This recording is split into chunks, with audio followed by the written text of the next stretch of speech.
The day I dropped out of college, my parents' silence was louder than any argument we'd ever had.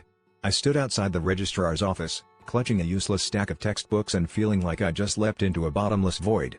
That first week, I watched friends post about campus parties while I scrolled job listings, every rejection email chipping away at my confidence. It honestly felt like my life was unraveling before it had even started. But rock bottom has a way of revealing secret doors. I took a miserable job washing dishes in a greasy diner, where I met a chef who'd never finished high school but ran a side hustle selling homemade sauces.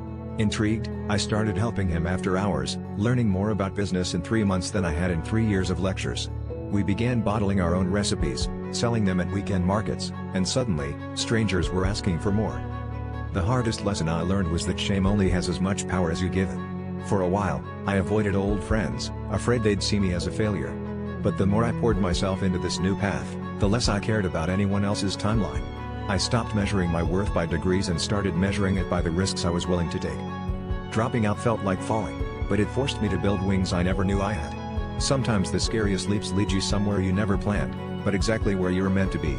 If you're standing at the edge, terrified of what comes next, just remember, you've got everything you need to start flying, even if it doesn't look like it yet.